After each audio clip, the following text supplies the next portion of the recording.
In with breaking news this morning, an unfolding situation in New Zealand. At least 6 people have died after a fire broke out at a hostel in Wellington.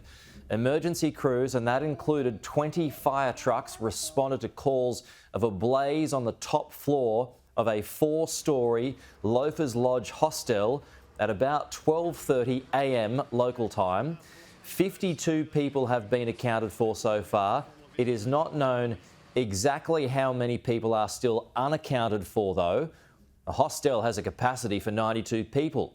At least one person is injured after escaping from a 3rd floor window. And there are reports that the fire may have been deliberately lit. How big of a scale is this fire? This is our once per decade fire. We have big fires, but multiple fires.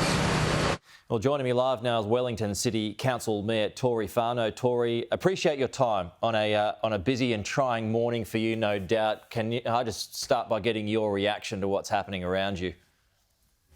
I'm here on the ground as we speak. It has been a truly tragic and devastating time for our city. As we know, early morning fire, which has resulted in multiple fatalities. We're yet to receive the final details. So my heart definitely goes out to the families impacted by this tragic situation, and also our fire and emergency team who've worked tirelessly through the night and will be feeling the impacts of this for a long time as well. So it's a very dark and sad morning for Wellington City. Tory, not long ago, the New Zealand Prime Minister Chris Hipkins confirmed at least 6 people had been killed. Has there been any change to that you're aware of? We don't have the final number yet, but we know it will be more than that. It will be more than 6? Mm. Have you got a rough estimate? I don't have a rough estimate, but it'll be a lot more than that number, which is absolutely devastating. What's the feeling on the ground, Tory? It's incredibly sombre, and we can almost feel the emotion of our fire service behind us.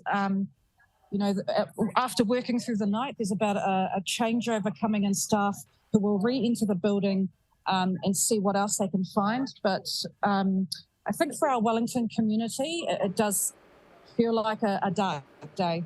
Yeah. Have the authorities, are they any closer to working out what might have started it? Not at this stage. We do know that there will be a full investigation into this, but for the time being, we are thinking of the families impacted, but also the ones who were evacuated, making sure that they're looked after. We had reported a short time ago that there had been some suggestions that it could have been deliberately lit. Is that a possibility?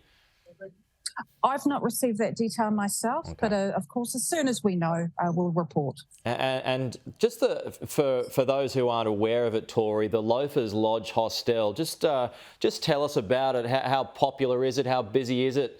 And how important is it for the community? It's very busy, and it's a mixture of short to long-term residents.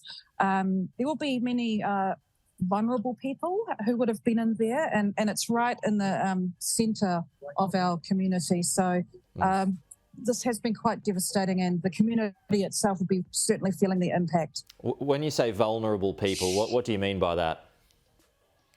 So those kind of on lower incomes, or maybe who have come to the country in a more transitional approach. But yeah, certainly a mixture from our community. Okay. Tory Whanau, that's the Wellington City Council Mayor. Really appreciate your time on, again, a busy and trying morning for you and the community. But thanks so much for joining us.